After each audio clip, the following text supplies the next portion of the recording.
Hey, fight fans, look back to Carl Prusa MMA. Today, got a special guest for you. My guest getting ready to find the Dana White Contender Series. He's taking on Adam Livingston September 16th, week 6. He is the undefeated Mr. Thomas Gantt. Thomas, what's up, my friend? How are you? I'm good, man. How you doing, man? I'm Glad to doing be on. awesome, man. I appreciate you, brother. Yep. Obviously killing it out on the regional scenes, really made a name for yourself. A really fun fighter to watch, man. You got a lot of skill. You go in there, you look for the finish, man. You got great wrestling. You got deadly ground and pound. You put on a show. How much pride do you take in your fighting style? Man, it's everything to me, man. Like I embrace it, man. I try to embrace it as best as I can, man. You know what I mean? Be exciting for the fans and kind of stay true to yourself too. Absolutely, man. Yep. Being a life of a professional fighter is like no other, man. I think so many people are watching the sport, which is great. You got the UFC almost every weekend Mhm. now. You got PFLs, bare Yep. knuckles, karate combat. Yep. Very few Everything. people understand though what's it like to battle out on the regional scene. A lot of guys have to have a 9 to 5 job because you're not making Yep. millions of dollars fighting on the regional scene quite Yep. yet. You miss birthdays, weddings, Thanksgivings, dinners. You stay up late, you wake up early, you do all this maybe for the chance to fight on a big platform, be like the Hmm. top 1% of the guys who try to do this. You're knocking on the door right now, the biggest MMA promotion in the world. What's made you stick on and go for this journey? Oh, I think what's made me stick on is just my faith and believe in myself, man. My faith in God and believing in myself. So a little bit of both. But yeah, man, like you said, it's rough fighting on the regional scene, man. You might get, dude. I mean, I fought sometimes and didn't get paid at all. So it's just rough, man. So you're working a 9 to 5, you're training. If you got kids, you throw them in there, and it's just like, dude, it's like you could barely keep up. You know what I mean? But it's rough, man. That's the side that the fans don't get to see. So glad that you're doing stuff like this so they get a little bit of both worlds. You know what I mean? Absolutely. Do you feel that fighting is more mental than is physical? Um, I think it's both, but I think you have to have a spirit within you that allows you want to fight. Guys like Robbie Lawler, Roy McDonald, guys like that. Like you gotta have that spirit in you to really want to do this. It's hard, man. It's not easy. That's why everybody doesn't do it. Absolutely. Right now you've been training with one of the best ever, Daniel Cormier. Mhm. Recently started, but sure, but get a gym up in California. Got a bunch Mhm. of guys. What's it been like training with him?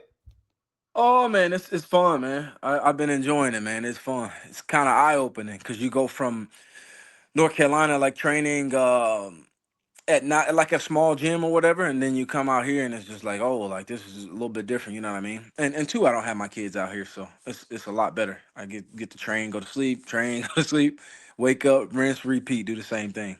But it's good, man. He has a plethora of knowledge, man. It's just like an encyclopedia of fighting. Absolutely. Your last time out, you fought in a big promotion, regional promotion in the Carolinas. You fought for Fight for It, main Mhm. event, big win over Devin Paulson. Mhm. You were able to finish him there in the first round, man. Walk me through that performance. Um, it was good, man. I enjoyed it, man. I was fighting for the last time I figured on the regional scene in front of my family and friends and stuff like that. We kind of exchanged some jabs early in that round, and then I kind of just got on top and did my thing. It was nothing crazy, but it was good though, man. He's tough, man. He's tough. He's a fighter. Dude comes to fight. No, his record doesn't show it, but he's got like a bunch of boxing experience and all of that too, so they can't go unnoticed. Absolutely. So, where were you at when you got this phone call that you're going to be signed to the Contender? I think I was at home, man. I think I was at home, and I didn't have an opponent at first. They just called me like, "Hey, you fighting on this date?" I was like, "All right, cool. All right, let me know." And you're coming out here this day, so I was like, "All right, cool. I'll be out there then." Absolutely, man. So, you're taking Yep. on Adam Livingston here. Overall, what do you think of him as an opponent? Oh, he's good, man. He's good. He's tough. He's coming to fight and he's coming to win. So we're gonna see what happens next Tuesday. Absolutely. So, one thing I love about the Contender Series, man, I think it's one of the coolest shows I've ever seen. To me, when you think of it as a job interview, I mean, it's so cool. You open their door, they don't even say your name. You have no Mhm. walk up music. You go in there, Yep. your opponent goes in there, you fight. You can hear the Silence. corner perfect, even from Yep. the television. What do you think of this intimate sort of setting to do something like this? Dude, I like it, man. Honestly, I I think you when I walk out, I can hear my walkout music on different promotions that I fought for and all of that. But like It's pretty much the same for me, man, wherever I fight. Like, I don't see any. I just get tunnel vision. I'll see my opponent and I can hear my coaches sometimes, but it's almost just you and that guy locked in there. It's the same thing. And nothing changes for me. It's almost the same exact thing. You just kind of dial in, bro. You don't hear any noise, nothing. You just like, oh, that's coming. Oh, let me slip here. Oh, there's my takedown. Boom, there's an elbow. You know what I mean? Absolutely. So you do this one in the Apex. It's cool about the Apex. It's a smaller cage. Being that hmm you've been fighting a lot on the regional scene, and those tend to be smaller cages as well. Do you find this the perfect transition?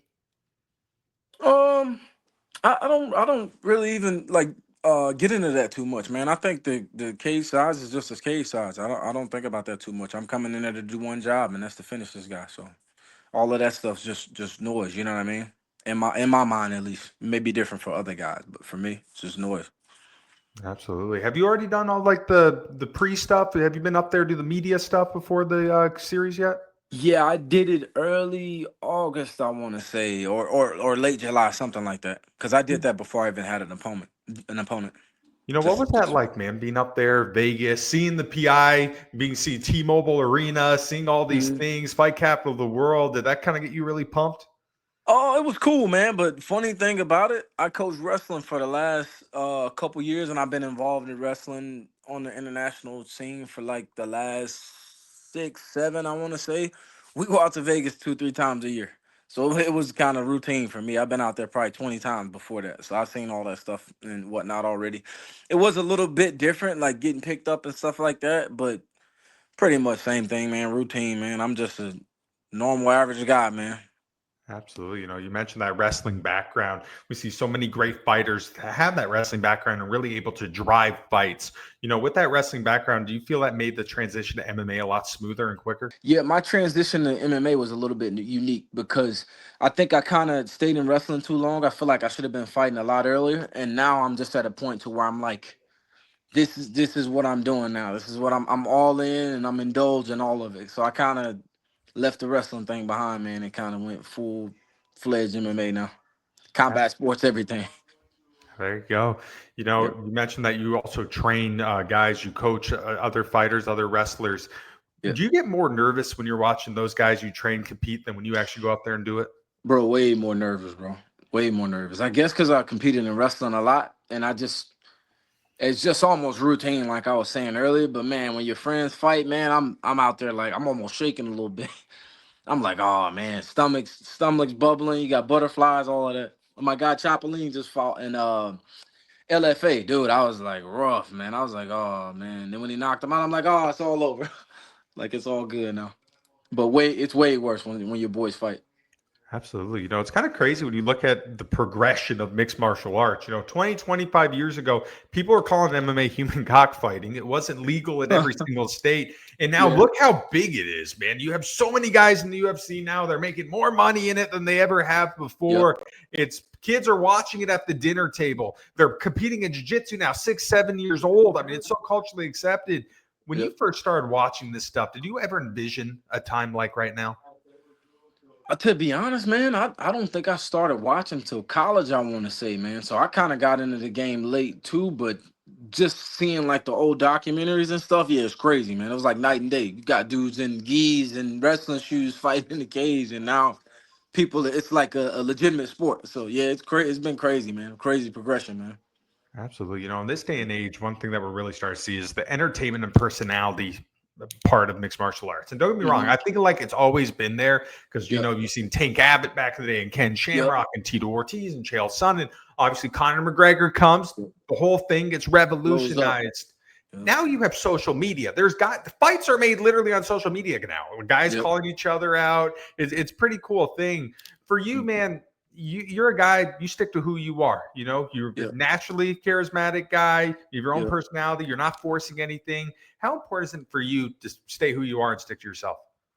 I think that's everything, man. I think sometimes in sports in general, people get caught up too much in like personas and all of that. Like how I grew up was different. Like we don't like there's lines, right? There's lines and boundaries. Like we don't cross certain lines, like talking about somebody's family, stuff like we just don't cross certain lines. Like if it's me and you, that's whatever. It's cool. We fight, we dap it up, whatever, or we don't dap it up after and then we just move on. But once you start to get personal, it turns into like the Khabib, McGregor thing. He's like, oh, it's business, and Khabib like, no, it's not. It's like it's personal. Like it's to death with me. Like it's the same thing. I kind of grew up the same way. You know what I mean? So we Yeah. we don't necessarily play like that. You know what I mean? No, absolutely. We talked a little bit about the sacrifices, and so many people are watching this sport now. And I feel like for the most part, people understand one part of fighting, right? They Mhm. get that you're training, you're trying to get in the UFC, you're trying to win belts, you're trying to win fights to get bigger fights. They get that. But I think very few people understand the fight outside of the fight. And to me, that's the fight not to clock in at 9 o'clock in the morning, clock out at Yep. 5. That's the fight to secure financial freedom. That's Yep. the fight to live life on your own terms. Don't Yes. follow societal norms. Make a Yep. platform, get your message across, live life your way. For Yep. you, has this been a big part of the journey as well? Dude, that's why I fight. That's literally why I fight. Like I'm not a guy that could do a 9 to 5, man. That would literally drive me crazy. I'd be looking at the clock all day. And I think just honestly, I don't think I've ever worked a 9 to 5, but just and not to rag on them, but some people that I see in that mindset is just like, man, it's like miserable. And for some people it works, but like for me, I'm like, man, I could never do that. Like I want to achieve greatness. Like I want to shoot for the stars. You know what I'm saying? Like I can't just settle for mediocrity. One thing I love about martial arts, it's the values and morals that it imposes on people. I've had so Yep. many times fighters telling me I was a bad person when I started this. I was going down a bad road, making mistakes in life. I Yep. started doing MMA. I learned discipline. I learned patience, time management, all these things Mhm. turned me into the person I am today. How have Yep. you grown and evolved from competing in combat sports? So I started wrestling when I was younger, man. So the how I evolved was this is kind of wrestling kind of shaped me. Like I wasn't a bad person before because I grew up in a two-parent household. Most parents are Christian, married for 30, 40 years. Like I had a good base as it was. And then I met wrestling and then it just took it to a whole nother level. Because wrestling and other sports, as you know, brings people together, teaches you discipline, respect, work ethic, all of the above. So it just kind of helped build on the platform or the foundation that I already had. But I definitely agree though. I definitely agree with you though. What do you want your kids to take away from this crazy journey you've been on? Oh, that's a good question, man. I don't know, man. I don't want my kids to fight though. It's tough, man. Fighting and getting punched for a living. So I don't really want my kids to do that. I don't want my son to do that or daughter. But I mean, Absolutely. then again, they're the captain of their own ship, so it is what it is. They're gonna make their own decisions. But if it was up to me, I wouldn't have them do it. Absolutely. So what I want to do now is I want to go through some big UFC fights coming up. I want to get your predictions on who do you think's Mhm. going to win some of these big matchups. So we Right. got a great one next weekend. We got Gian Silva. He's fighting Diego Lopez. Who's going to Mhm. pull out this one?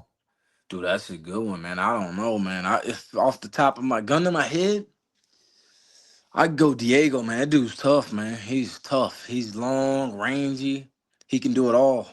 But John Silver's a bad man too, man. They both can fight, man. That's gonna be a good one. It's probably a toss up to be honest, man. Just flip a coin. Absolutely. Now going down to that 135 division, we got Merab Deveshvili putting the belts on the line against Corey Sandhagen. Who wins this one? Dude, I got Marab. I gotta go with the wrestler, man. And Marab's got that insane cardio, man. He just pushes, man. He just pushes and break guys. It's kind of like crazy to watch, man. You see him. Who did he? He just fought Sean, man. Sugar Sean. It's crazy. I was there. I was like, dang, this is crazy. Just on him nonstop. Absolutely. That same night, we got a big rematch in 205. We got Alex Pereira trying to get that belt back against Mhm. Ankalaev. Second time around, what happens? I don't know, man. Ankalaev looked good, man. Pereira started to pour it on him a little bit at the end, but I think Ankalaev looked good, man. I don't know. I probably go Ankalaev. Gun to my head, I go Ankalaev. Another big 185 contest recently announced. We got Renier de Ritter fighting Fluffy Hernandez. Who pulls that one out? I got Fluffy, man. Fluffy's tough. That dude is tough. He can strike, he can grapple a little bit. That dude's tough, man. He is tough. That was Absolutely my not. first time seeing him fight too. I think who did he fight last? He fought Delize. Yeah, that was my first time seeing him fight. I'm like, this dude's tough, man. I'm like, who is this? Yeah. Absolutely. All right, last one here. We got Jack Della Maddalena putting that 170 strap on the line. Islam Makhachev moving up. Who gets it done? Got to keep it true, man. Got to go with the wrestler again, man. But Jack's good, man. He's really good, man. He's got really superior boxing. He's good, man. He's good. I think he's gonna test Islam though, but I think Islam gets it done. We just talked about some of the biggest names in the sport right now. When you're watching the fights, when you're watching these guys, when you're training with some of the best to do it, do you feed off of it? Do you get any motivation from watching the others do it? Not necessarily, man. I'm intrinsically motivated. Like I've always been like that since I was a kid, man. I lose in a basketball game, I come back. I was like, all right, we're playing until I win. So not really. It's kind of it's cool to see, I guess, but it doesn't necessarily motivate me. I'm already here, motivation wise. Absolutely. Have you thought about that potential moment after the fight? You, four winners beside you, Dana White looking at you and saying, "Hey, kid, come get your contract." Uh, to be honest, no, man.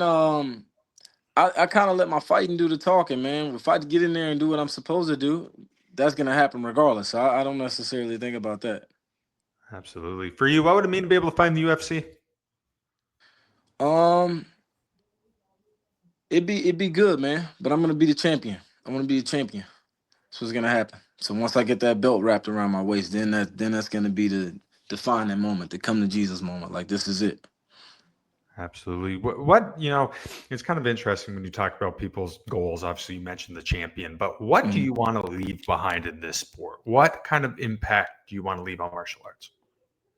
That's a good one, man. I honestly never thought about that, but I think off the top of my head, I wanna leave on the sport of MMA like one of the good guys that did it right, that did everything right, that accomplished their goals and that lived by a code and did it right.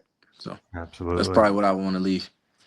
Absolutely. All right, Tommy, last question for you, my friend. In a perfect world, what is the outcome September 16th when you find the Dana White Contender Series against Adam Livingston? Finish, Gantt by finish. Absolutely. Well, hey, Tommy, man, thank you so much for talking with me. I know the fight is coming up, busy in training camp, but really appreciate it and can't wait Mhm. to watch you go out there and do your thing, brother. Hey, no doubt, my man. I appreciate you. Absolutely. That's it for us tonight. I'm Carl Perz against Mr. Tommy Gantt. Watch him. Dana White Contender Series, Week 6, September 16th, taking on Adam Livingston. Take care, fight fans.